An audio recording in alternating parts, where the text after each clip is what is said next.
जय श्री राम, जय बजरंगबली। आज मैं आपके साथ एक एक्सपीरियंस शेयर करने वाली हूँ। तो ये एक्सपीरियंस है कि नवरात्रों की ही बात थी और मेरी एक फ्रेंड है जो बहुत प्रिपरेशन कर रही थी एग्ज़ाम की, बैंकिंग की प्रिपरेशन कर रही थी। उसका एग्ज़ाम क्लियर नहीं हो पा रहा था। तो उसने कई बार कोशिश की, कभी 1 नंबर से रह जाती थी, कभी 2 नंबर से रह जाती थी और बहुत ही परेशान हो रखी थी। तो कई बार क्या होता है ना कि आप तो पूरी मेहनत करते हो लेकिन भाग्य आपका साथ नहीं देता। शायद कुछ ग्रह आपके पक्ष में नहीं होते। कुछ लोग इन चीज़ों को मानते हैं, कुछ चीज़ नहीं, कुछ लोग नहीं भी मानते हैं। तो खैर वो तो हमारे ऊपर बात होती है। लेकिन कई बार होता है ऐसा, आप बहुत मेहनत करते हो लेकिन आपका किस्मत, आपका भाग्य आपका साथ नहीं देता। तो सेम चीज़ उनके साथ हो रही थी। तो उस वक्त भी नवरात्र आने वाले थे। जो विधि मैंने आपके साथ शेयर करी वही विधि उन्होंने भी पूरी की थी और आप यकीन नहीं करोगे, उससे नेक्स्ट जो उनका अटैम्प्ट था उसमें उनका सिलेक्शन हो गया। क्योंकि होता क्या है ना, कई बार हमारे ग्रह कमज़ोर चल रहे होते हैं। ऐसा कहते हैं कि जो हमारी नौकरी के लिए उत्तरदायी ग्रह है वो शनि है। और मैं आपको हमेशा क्यों बोलती हूँ कि हनुमान चालीसा पढ़ो, क्योंकि हनुमान चालीसा पढ़ने से शनि ग्रह मजबूत होता है। जितना स्ट्रॉन्ग ग्रह वो आपका होगा उतना जल्दी आपको वो जॉब ला के देगा। इसीलिए कहा जाता है कि हमेशा हनुमान चालीसा पढ़नी चाहिए, क्योंकि वो एक ही नहीं बहुत सारी चीज़ों को पूरा करती है। लेकिन आपकी जॉब से रिलेशन कैसे है उसका वो मैंने आपको बता दिया कि भाई आपको भी पता होगा, लंका में जब रावण ने शनिदेव को बंदी बनाया था तो हनुमान जी जब उधर पहुँचे तो शनिदेव ने कहा मुझे यहाँ से छुड़वाओ। तो उन्होंने कहा नहीं, आप मुझ पर दृष्टि डालोगे, आप जिस पर दृष्टि डालते हो वो बर्बाद हो जाता है। तो उन्होंने बोला कि मैं आप पे क्या, जो आपका नाम लेगा ना कभी उस पर दृष्टि नहीं डालूंगा। तब से शनिवार को भी हनुमान जी की पूजा होती है, आपने देखा भी होगा।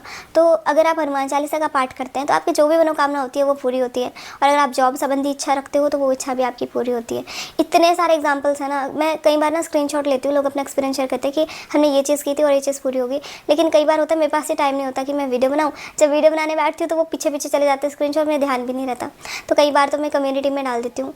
तो फिर ये वाली चीज़ है, अगर आप करोगे ना ये वाले जो भी चीज़ें मैं आपको बताती हूँ कि आपको ये करनी है, बिना बिलीव के करोगे तो कुछ नहीं मिलेगा। बिना बिलीव के तब दवाई भी खा लो, ये सोच के कि कुछ नहीं है, बेकार था, डॉक्टर ऐसे दे देता है, कोई फर्क नहीं पड़ेगा।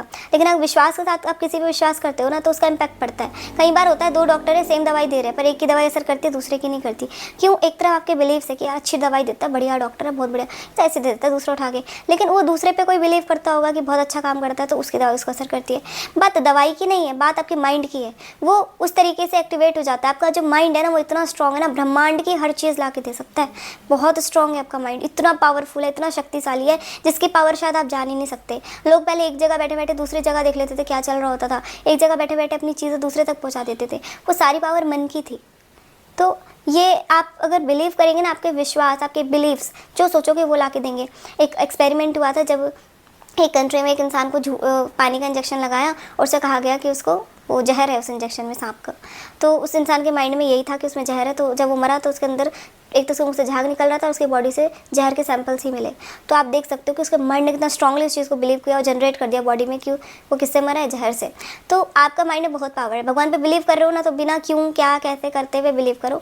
हनुमान चालीसा का पाठ कर रहे हो, विधि पढ़ रहे हो, अब सोचो मत कैसे होगा क्या होगा, वो आपका काम थोड़ी ना क्या है कैसा होगा, वो भगवान का काम है। आपका काम खाली विश्वास करना है और चीज़ों को करना है।